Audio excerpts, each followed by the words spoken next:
Ministério Derek Prince, proclamando a palavra inspirada de Deus ao redor do mundo. Derek Prince é reconhecido como autor e professor com livros, áudio e rádio.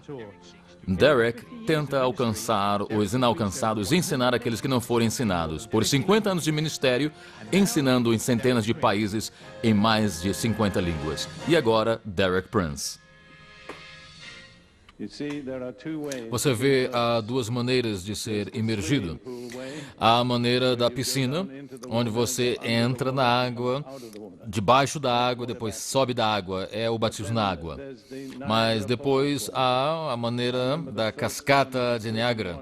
Eu lembro-me da primeira vez que eu vi a cascata de Niágara, eu disse para mim próprio, um segundo estando debaixo daquela cascata e eu fico encharcado. Isso é o batismo no Espírito Santo. Todo lugar onde descreve ou indica de uma maneira ou de outra o Espírito Santo vindo, vem de cima. Então estamos falando de duas imersões. Imersão na água, e você tem de entrar nela, debaixo dela, depois sai dela. Imersão no Espírito Santo, você fica lá debaixo e ela vem sobre você. Em outro caso, você está totalmente imerso, não parcialmente, não borrifado, mas totalmente imerso. E é muito interessante essa introdução para cada um dos evangelhos, especificadamente declarando Jesus Cristo como batizador no Espírito Santo. Eu creio de que muita pouca atenção é dada a isto, e eu quero ler essas quatro passagens dos evangelhos. Mateus 3:11. João Batista diz, eu em verdade vos batizo com água para o arrependimento, mas aquele que vem após mim é o Messias, é mais poderoso do que eu. Não sou digno de levar as suas sandálias. Ele vos batizará com Espírito Santo e com fogo. E depois em Marcos 1:8, temos aí no verso 8 a introdução. João Batista falando, ele diz, e eu em verdade tenho-vos batizado com água, ele porém vos batizará com o Espírito Santo. E depois em Lucas 3:16, a versão aí que é dada por Lucas diz, respondeu João a todos dizendo, eu na verdade batizo-vos com água, mas eis que vem aquele que é mais poderoso do que eu, a quem eu não sou digno de desatar a correia das sandálias. Esse vos batizará com o Espírito Santo e com fogo. Então, no Evangelho de João, no capítulo 1, verso 33. E eu aí vejo a introdução oficial de Jesus pelo seu predecessor, João Batista. E em todas essas introduções, e nos quatro evangelhos, é específico essa declaração que Jesus batizará seu povo no Espírito Santo. E no Evangelho de João, a introdução é um pouco mais extensa. Vamos iniciar no verso 29. No dia seguinte, João viu a Jesus que vinha para ele e disse, eis o Cordeiro de Deus que tira o pecado do mundo. Esse diz depois, lá no 33, eu não o conhecia, mas o que me mandou a batizar com água, esse me disse, sobre aquele que vires descer o Espírito e sobre ele repousar, esse é o que batiza com o Espírito Santo. E eu vi e testifiquei de que este é o Filho de Deus. Então João diz aí três coisas, esse é o Cordeiro, esse é o Filho de Deus e esse é o que batiza no Espírito Santo. Estamos tão maravilhados com essa declaração de Jesus como o Cordeiro, mas é apenas um no Evangelho, onde em todos os quatro Evangelhos, especificadamente se declara que Jesus é o que batiza no Espírito Santo. Em outras palavras, é uma das mais importantes coisas que podemos saber acerca dele. É maravilhoso sabê-lo, conhecê-lo como Salvador, como Cordeiro, mas não é o final. É muito, muito importante conhecê-lo individualmente e pessoalmente como o que batiza no Espírito Santo. Agora vamos ver, depois do ministério terreno foi completo, depois da sua ressurreição, em Atos 1, 4 Desculpe, Atos 1, 4 e 5, Jesus repete sua promessa. É difícil não enfatizar essa promessa nos evangelhos. E em Atos 1, 4, 5 diz de Jesus: estando com eles, determinou-lhes que não se ausentassem de Jerusalém até que esperassem a promessa do Pai, que disse ele: de mim ouvistes. Porque, na verdade, João batizou com água, mas vós sereis batizados com o Espírito Santo não muito depois desses dias. Então Jesus foi cuidadoso em repetir a promessa, qual João Batista o introduziu, que ele seria o batizador no Espírito Santo. Agora, quase todos os comentadores da Bíblia concordam de que o preenchimento da promessa de Jesus é gravada em Atos 2, 1 a 4, o dia de Pentecostes. E eu quero ler esse texto, o que é que a Bíblia diz, rapidamente considerar o que é implicado aqui. Atos 2, verso 1. Cumprindo-se o dia de Pentecostes, estavam todos reunidos no mesmo lugar.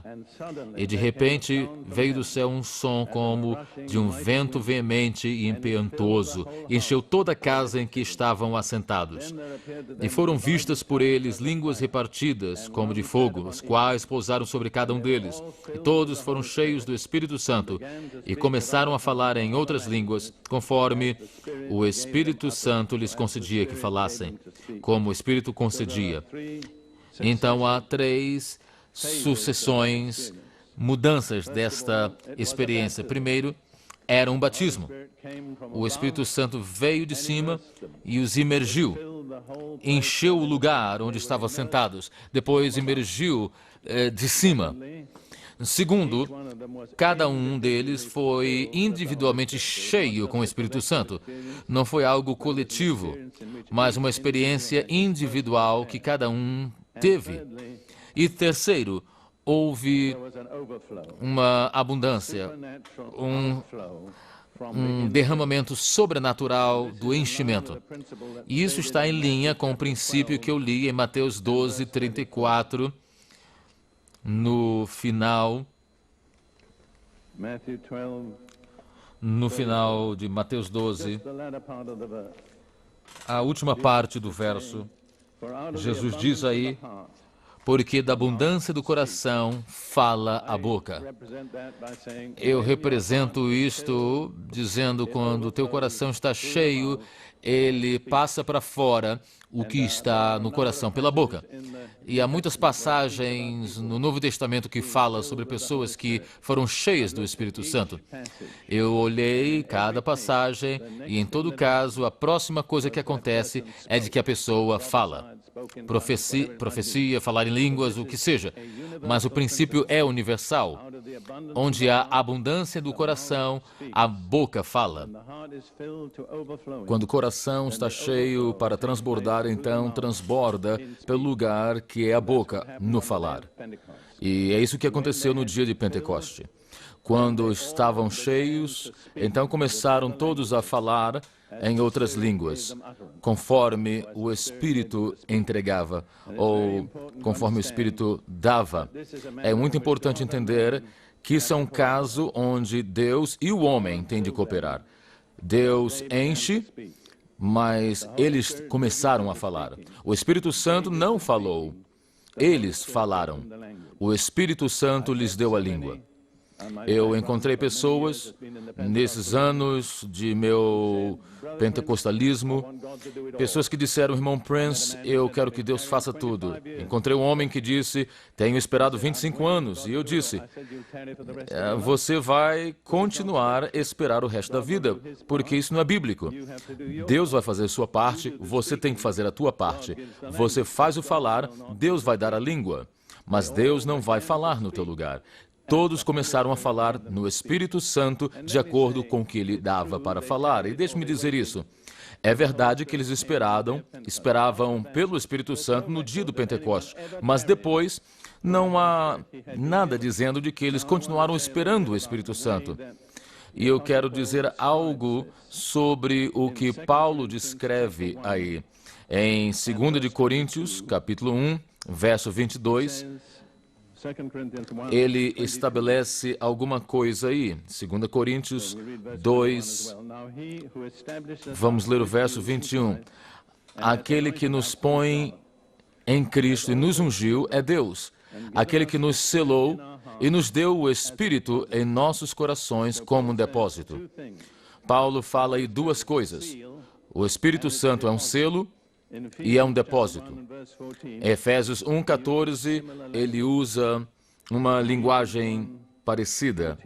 Efésios 1:14, ele diz, no 13, em quem também vós, em Jesus, estáis, depois que ouvistes a palavra, fostes selados com o Espírito do Santo da promessa, o qual é o penhor da nossa herança para a redenção da possessão de Deus, para louvor da sua glória. Ou seja, ao lado aí poderíamos dizer, é a garantia. O Espírito Santo, o batismo, que é visível, que é audível, não é meramente alguma coisa que acontece dentro, que você não pode mostrar a outros, mas outros podem ver e ouvir. Paulo diz, são duas coisas, é um selo e é uma garantia. Então, primeiro, é um selo. Você já pertence a Jesus, mas isto te identifica publicamente como pertence a Ele. É um selo público sobre você. Não sei se você lembra-se dos dias que quando você enviava uma carta registrada, você tinha de selar com cera quente. Lembra desses dias? Então você tinha de pôr a marca. É exatamente o que o Espírito Santo faz. É o selo, é a cera quente. Então, Jesus põe a sua marca e te põe à parte.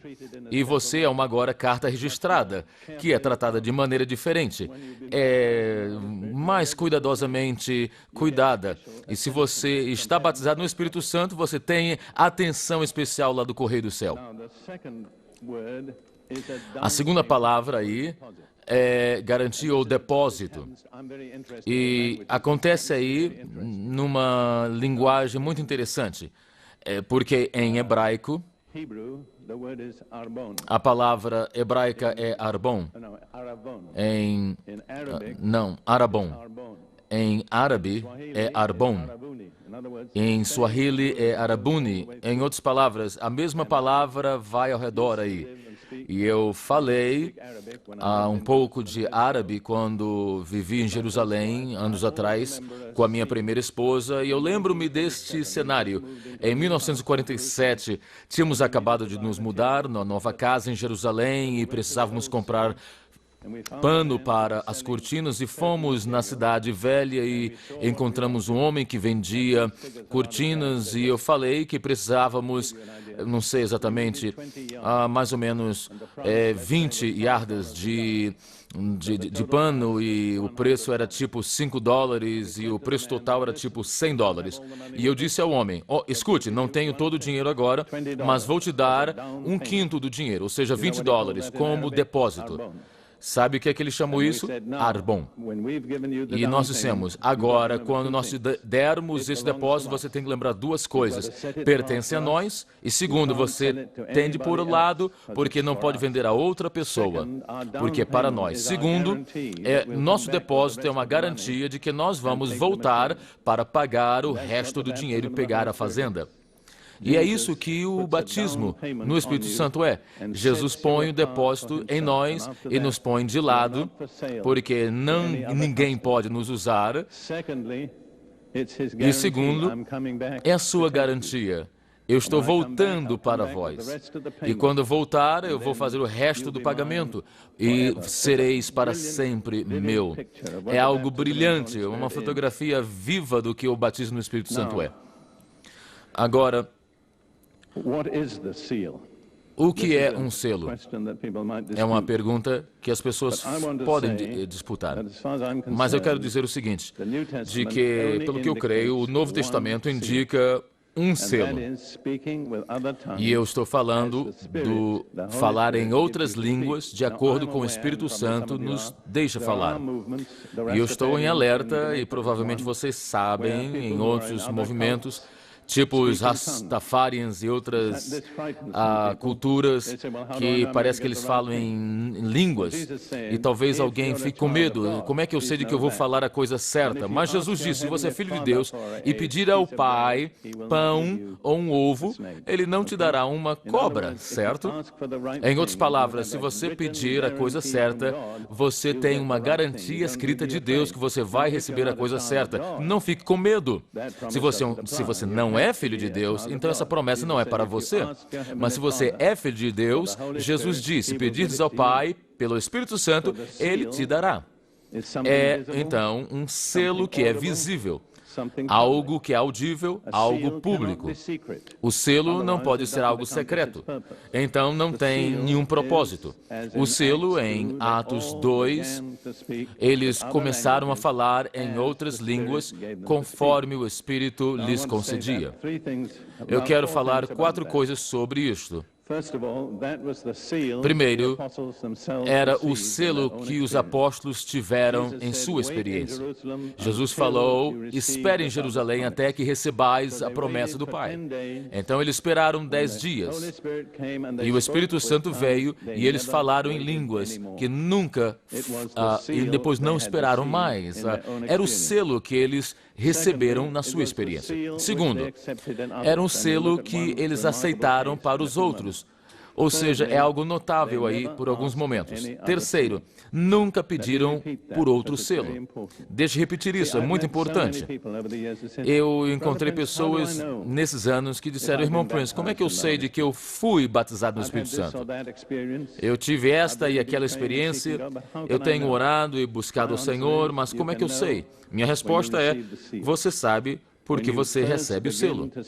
Quando você começa a falar em línguas estranhas, conforme o Espírito lhe deixa falar. Então você tem. Eu posso dizer, você tem Ele, não é uma coisa, é uma pessoa que você recebeu. Então, deixa eu dizer 3 coisas aqui. É o selo que os apóstolos receberam, é o selo que eles receberam ou aceitaram por outros, e nunca aceitaram ou pediram outro selo. E mais, no Novo Testamento, não nos oferece outro selo. Não há outra alternativa no Novo Testamento. Vamos ver aqui o que Jesus diz. Aquilo que está em Lucas 24, versos 52 a 53. Depois da ressurreição, quando está dando adeus, Lucas 24, 52, 53. E adoraram... Desculpe. É um pensamento diferente que eu quero trazer aqui, porque muitas pessoas disseram, eu fiquei tão alegre, eu fiquei cheio de alegria, eu estava adorando a Deus. Isso não é um selo. Não de acordo com o Novo Testamento. É maravilhoso ser cheio de alegria, é maravilhoso louvar a Deus, mas não é o selo do Novo Testamento. E eu vou te dizer como é que eu sei, porque depois da ressurreição, Jesus diz aí no final do Evangelho de Lucas, e foi elevado ao céu, e adorando eles, tornaram com grande júbilo para Jerusalém, e estavam sempre no templo, louvando e bendizendo a Deus. Então, tinham grande alegria e continuando louvando a Deus e bendizendo, mas não tinham recebido o selo. E só receberam no dia do Pentecoste. E Jesus disse, esperai até lá. Nunca esperaram depois do Espírito Santo, que falaram em línguas estranhas, foi o final da espera. Agora eu quero dizer uma coisa em particular no livro de Atos que demonstra isto muito vividamente. E eu gostaria de ir lá, em Atos capítulo 10, lá no final do capítulo. Você sabe a história?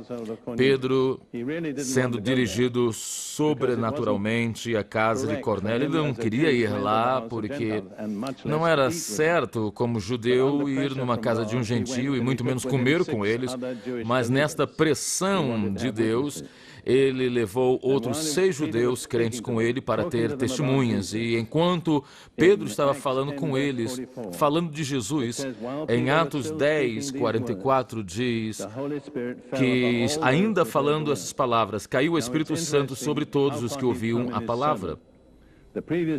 E é interessante que isso não durou a mensagem toda. O verso prévio diz de que esses dão testemunho dos profetas de que todos os que nele creem receberão o perdão dos pecados pelo seu nome. E essas pessoas com a mente simples na casa de Cornélio creram e receberam o perdão do pecado.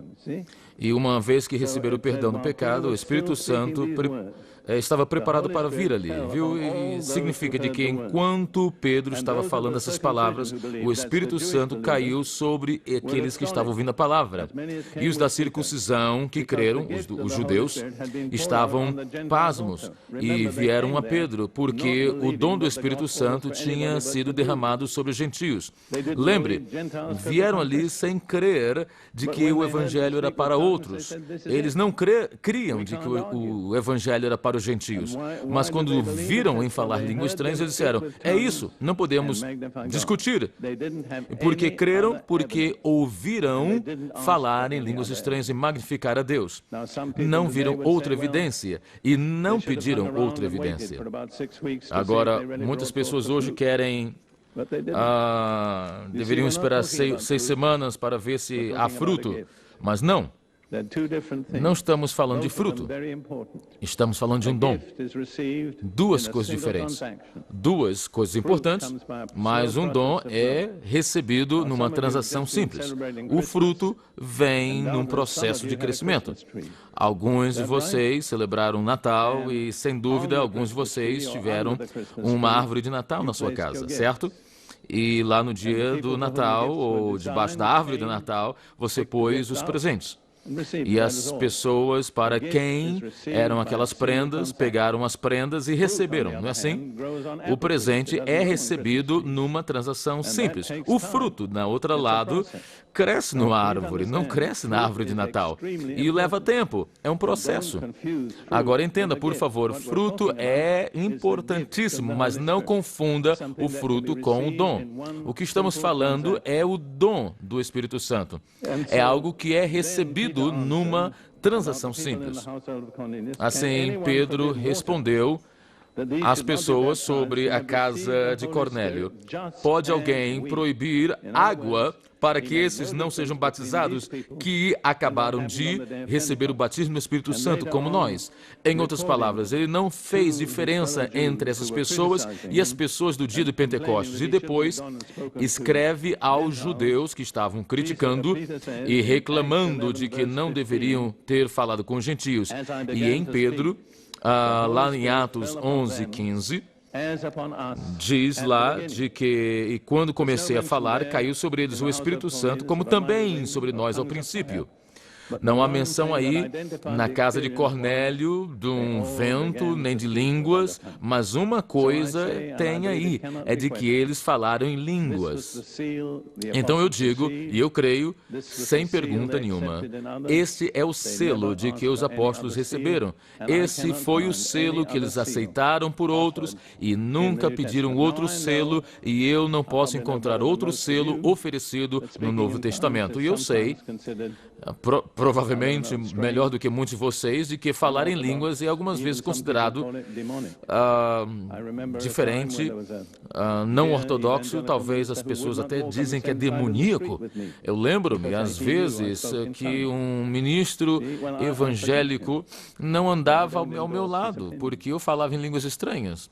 Eu o perdoei, é claro, mas eu não concordo com suas opiniões. Você pode ver, Deus algumas vezes põe lá no início da experiência alguma coisa que é como um bloco, que se você não está realmente sincero, você não vai receber. Há pessoas que falam uma língua que nunca aprenderam, ficam animadas, mas algumas pessoas ficam ofendidas. E eu quero sugerir aqui, basicamente, de que nós, como anglo-saxônicos ou de origem europeu, americana, nós temos uma fotografia errada do que cristianismo é. Primeiro, pensamos de que é algo muito dignificante. Você entra na igreja, você não fala em alta voz, você fica de pé ou fica sentado, canta um hino. Na realidade, você não deve ficar animado. Essa é a fotografia do cristianismo com o qual eu cresci. E eu estava indo à igreja 8 vezes a semana por 10 anos e eu não estava sem experiência, mas não é uma imagem bíblica. Você vê, sofremos tanto, muitos de nós, porque não estamos livres de expressarmos o que Deus fez em nós. Lemos na Bíblia, as pessoas, eles choravam, gritavam, eles batiam palmas, dançavam, cantavam, eles ficavam animados, porque é o Espírito Santo que provê a animação. Lembra o que Ruth e eu lemos no início? Agora que o Deus de toda esperança nos encha com toda alegria e paz na fé, para que possamos abundar em esperança pelo poder do Espírito Santo. O que nos faz abundar em esperança? O poder do Espírito Santo. Quantos de vocês hoje aqui podem responder abertamente que vocês têm abundância em esperança? Quantos estão animados acerca de Jesus? Quantos de vocês estão aí cantando e não podem ficar quietos? É como deveríamos ser. É como deveríamos ser. E todo esse estado de solenidade, dignificação, não está no Novo Testamento? E eu vou vir a alguns exemplos depois. Mas vamos continuar aqui. Agora, há duas maneiras que o batismo no Espírito Santo é administrado no Novo Testamento. Um é diretamente do céu e apenas cai sobre as pessoas. É o que aconteceu no dia de Pentecoste. Foi o que aconteceu na casa de Cornélios. Outra é pelo impor das mãos, e é descrito em 3 lugares. Então, Paulo recebeu pela imposição das mãos de Ananias. Então, Paulo recebeu pela imposição das mãos de Ananias. E em Atos 19, há uma passagem que vemos ali outra situação. Paulo, em Éfeso, numa situação com discípulos, perguntou se tinham recebido, e disseram, nós nem ouvimos falar do Espírito Santo. E descobriu que não eram nem discípulos de Jesus. Ele descobriu que eram discípulos de João Batista. Assim, ele disse, bem, era bom nos outros dias, mas agora você precisa ser batizado em fé em Jesus. E foram batizados em água.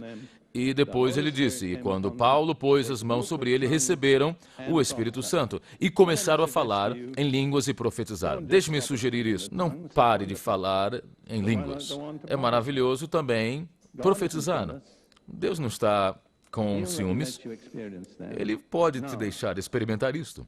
Quais são os propósitos do batismo no Espírito Santo?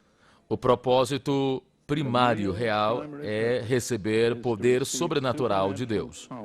Isso é como Jesus expressa em Atos, capítulo 1, verso 8. Atos 1, 8. Jesus estava para deixar, e foi quase a última coisa que ele falou. Na realidade, são as últimas palavras de Jesus na terra. Ele disse, mas recebereis poder quando o Espírito Santo vier sobre vós. A palavra poder aí em grego é dunamis, da palavra que então dá dinamite. Dinamite é o que causa explosão, e se você observar, quando o Espírito Santo desceu, causou uma explosão. Muitas pessoas foram capacitadas pelo fato de Jesus ser ressuscitado, mas não é certo. Jesus ressuscitou 50 dias antes, mas ninguém em Jerusalém tinha escutado. Mas quando o Espírito Santo veio, Jerusalém toda escutou em algumas horas. Isso é dinamite, vê? É uma explosão. Algumas pessoas não querem a explosão, estão com medo. Bem, se é o Espírito Santo, então eu digo, deixe explodir. Deixe ele fazer o que ele quiser. Eu nunca me pendurei dos candelabros, como algumas pessoas fazem. Não sei exatamente se é o que Deus quer que eu faça, mas eu não creio de que Ele me liderou, guiou para essa direção. Mas o que é que receberam? Poder para ser testemunha. Recebereis poder depois que o Espírito Santo vier e sereis minhas testemunhas. Você vê, a mensagem do Evangelho é sobrenatural. não é algo natural, eventos naturais, é algo totalmente sobrenatural. Jesus morreu, foi sepultado, ressuscitou, é algo sobrenatural. E se você vai testificar de alguma coisa sobrenatural, você precisa de poder sobrenatural. Um pouquinho de teologia não é bastante, você precisa ter poder. E as pessoas estão discernindo. E pecadores muitas vezes têm mais discernimento do que cristãos. E eles sabem o que é poder sobrenatural. Eles escutam. E eu descobri isso em muitas culturas. Os pecadores podem discernir a presença do poder sobrenatural. E faz algo para eles. Lhes dá um mandamento de atenção. E é o que Jesus falou. Lhes darei poder e serão minhas testemunhas. E em Romanos 15, 18 a 19, Paulo então fala sobre o seu próprio ministério e ele diz: porque não ousaria dizer coisa alguma que Cristo por mim não tenha feito para a obediência dos gentios, por palavra e por obras, pelo poder dos sinais e prodígios, na virtude do Espírito de Deus. Então Paulo diz de que o que nós podemos falar do meu ministério são as coisas de que o Espírito Santo fez. Eu não vou nem mencionar algo mais. E ele diz: o Espírito Santo, pelo seu poder sobrenatural, pelos sinais e maravilhas, fez os gentios e os não-judeus, o povo não evangelizado, obedecer. E eu tenho tratado com gentios em muitos países. E sempre penso nos meus 5 anos no leste da África e eu era um professor num colégio na África e treinava, e muitos africanos tinham ambição de ter educação. E eu via de que eles estavam desesperados, queriam e vinham ao colégio, eram estudantes, eram cooperativos, eram obedientes, porque queriam educação. E o que os missionários dissessem, basicamente, eles iriam fazer. E lembrei-me um dia de ajuntar os estudantes e disse-lhes: eu quero dizer algo. Quero agradecer-vos pela sua obediência, pela sua cooperação. O que nós queremos que vocês façam, vocês fazem porque vocês querem educação. Mas eu disse: nas mentes da maior parte de vós tem uma pergunta que não foi respondida. E eu peguei a atenção deles. Eu não posso dar-vos a resposta. E então estavam com muita atenção. E eu disse: a pergunta é esta: é a Bíblia realmente um livro para os africanos que podemos crer, ou é uma religião dos homens brancos que não funciona na África? E é exatamente o que os anciões ali estavam perguntando. E eu disse: escute, nunca saberão a resposta até que experimentem o poder sobrenatural de Deus nas vossas vidas. E quando isso acontecer, vocês vão ver de que o Evangelho não veio da América, dos britânicos, veio do céu. E eu os deixei. E continuei a dar-lhes a palavra de Deus, mas principalmente estava orando. E em poucos meses houve um derramamento sobrenatural, soberano do Espírito Santo, e todos aqueles estudantes foram batizados no Espírito Santo. Até aquele momento, você estava pedindo que eles orassem, mas dali em diante eles começavam a orar por si próprios, nos dormitórios, porque eles receberam o selo sobrenatural. Algo que veio, um dom que veio do céu. E os meus colegas missionários brancos tinham esta atitude. Me desculpem dizer isto, mas eles diziam: nós só podemos elevar os africanos até um momento. Depois disso, não podemos mais. Eu não discutia com eles, mas quando o Espírito Santo desceu, sabe o que aconteceu? Os missionários vieram ver o que estava acontecendo e, de repente, descobriram de que os africanos podiam ir mais além. Então, é apenas uma ilustração. Os jovens, os homens e mulheres precisam uma experiência sobrenatural deles próprios. Não é suficiente ter uma mensagem de uma raça, de uma outra cultura, mas nos próximos meses, então, entre aqueles estudantes, a maior parte tinham menos que 25 anos, vimos todos os 9 dons do Espírito Santo em operação. E eu disse aos judeus, com os quais eu vivi: nós, não judeus como eu, nós temos de pedir perdão a vocês, judeus, por pedirmos que vocês creiam no Evangelho que não é sobrenatural, porque tudo o que vocês vivem na Bíblia é de que todas as vezes que Deus envia uma mensagem com algo sobrenatural. E esta é a razão do batismo no Espírito Santo. É a razão de trazer-nos ao sobrenatural do Espírito Santo. E é a única maneira de que o Evangelho pode ser proclamado. Vamos olhar em Hebreus, capítulo 2, por um momento. Hebreus 2, verso 3 e 4. Como escaparemos nós, se não atentarmos para uma tão grande salvação, a qual, começando a ser anunciada pelo Senhor, foi-nos depois confirmada pelos que a ouviram, testificando também Deus com eles, por sinais e milagres, várias maravilhas e dons do Espírito Santo, distribuídos por sua vontade. O escritor aos Hebreus nos dá 3 razões por que deveríamos ouvir o Evangelho. Número 1, a primeira pessoa que proclama é Jesus. Segundo, foi confirmada por aquelas pessoas que foram testemunhas. Mas a terceira é o Espírito Santo traz testemunho sobrenatural à mensagem, com sinais, maravilhas e dons do Espírito Santo. E os descrentes, o mundo descrente, tem o direito de esperar da igreja que é isso que nós vamos fazer. Estamos vivendo abaixo do nível da vontade de Deus. E se apresentarmos uma mensagem intelectual e darmos alguns textos, e é claro, algumas pessoas vão ser salvas, é maravilhoso, mas não é o melhor de Deus. Agora, eu quero dar-vos mais uma razão para o batismo, o dom do Espírito Santo, que está em 1 Coríntios. 1 Coríntios, capítulo 12, e verso 13. Isso é um dos versos mais mal compreendidos em todo o Novo Testamento. E realmente é mal traduzido. E é mal traduzido porque os tradutores tinham uma preconcepção daquilo que Paulo queria dizer. Eu tenho de dizer isso. Eu aprendi grego desde 10 anos de idade. Eu tenho confiança naquilo que eu estou falando. O texto que eu tenho, e na maior parte das traduções diz, no verso 13, pois todos nós fomos batizados em um Espírito, formando um corpo, quer judeus, quer gregos, quer servos, quer livres, e todos temos bebido de um Espírito.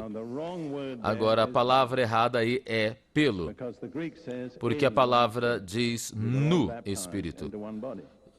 Fomos batizados em um corpo. E não há nenhuma sugestão no Novo Testamento que o Espírito Santo batiza alguém. As pessoas são batizadas no Espírito Santo, mas o Espírito Santo não batiza. Nascemos de novo pelo Espírito Santo.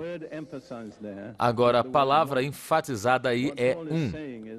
Quando Paulo diz de que o propósito do batismo é produzir unidade no corpo, num Espírito significa fomos batizados num corpo e bebido de um Espírito. 3 vezes ele usa a palavra um. Você vê isso? Eu estou falando isso porque fala da palavra batismo em. Quando você é batizado em alguma coisa e é batizado para alguma coisa. Mas nesses outros casos, o batismo de João e o batismo cristão, na realidade, as pessoas eram batizadas, já estavam batizadas em. Por exemplo, o batismo de João, com o batismo para o arrependimento, ele não batizava se a pessoa não tivesse se arrependido. Então, o batismo de João não produzia arrependimento. Era reconhecimento dele que as pessoas se arrependeram.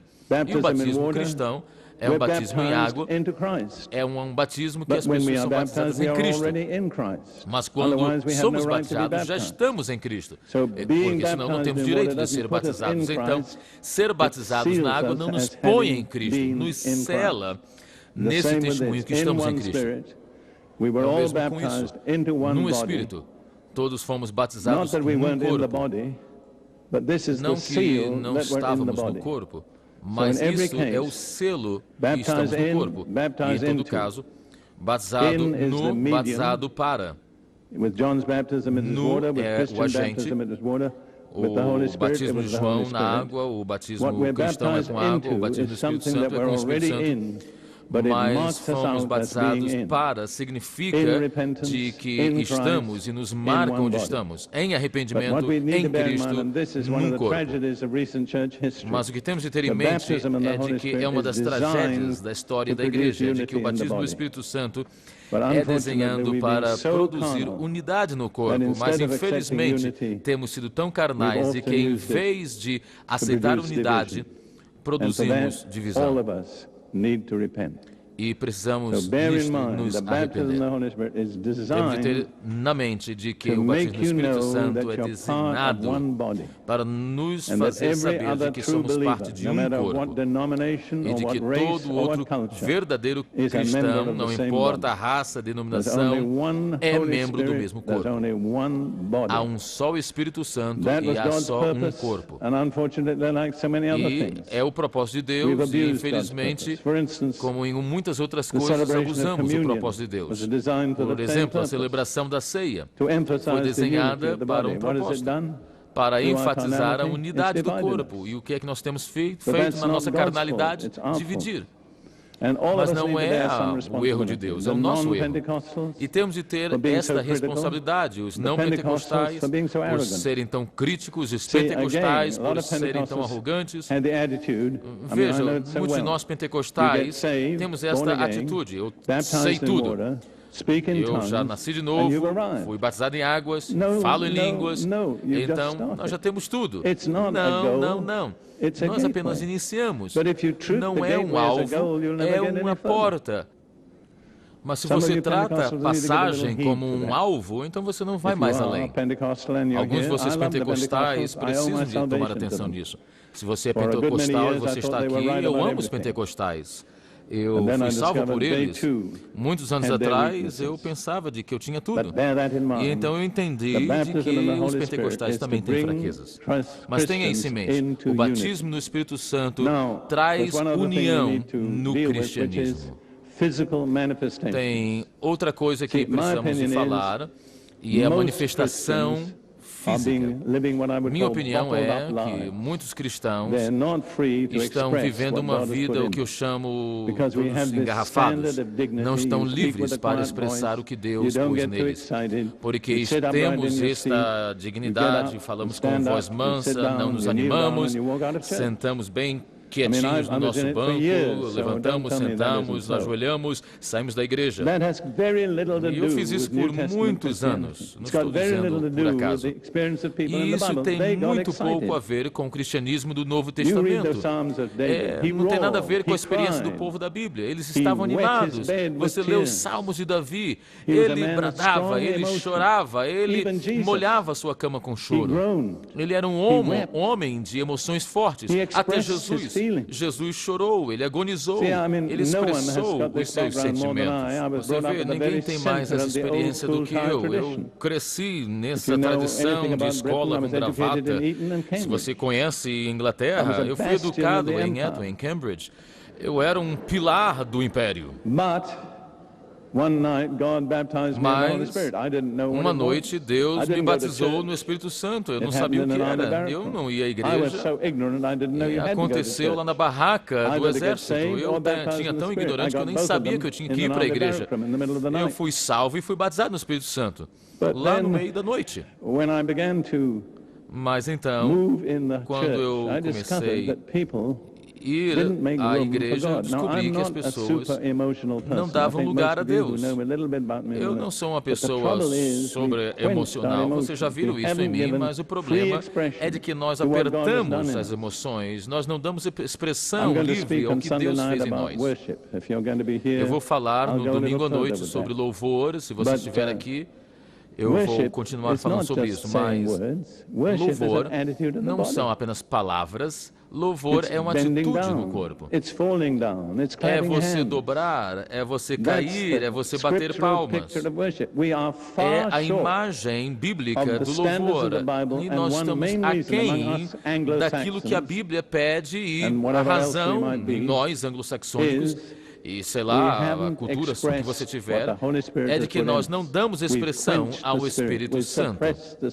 Nós extinguimos o Espírito, nós suprimimos o Espírito, nós tentamos ser dignos, nós temos medo de dar razão à emoção. Eu não sou uma pessoa muito emocional.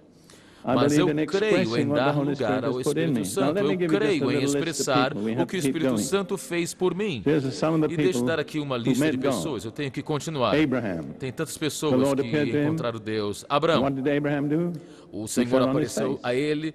E o que é que Abraão fez? Ele caiu na sua face. O que é que... Quantos de vós já fizeram isso? Alguns de vós já, mas eu sempre começo a rir quando eu ouço cristãos cantarem, Senhor, traz-nos, e os anjos prostrarem. Mas as pessoas da igreja cantam isso, é bom para os anjos, mas para nós não. Não. Somos tão dignos. E então Israel, quando o Senhor aceitou o sacrifício daquele fogo sobrenatural, diz que todos caíram nos seus rostos e bradaram. Mas não nós. Mas nós temos, a Bíblia diz que dar brados de alegria. E eu quero dizer, não é cantar forte. E talvez nós não façamos isso hoje, talvez domingo à noite, mas dar um brado é dar brado.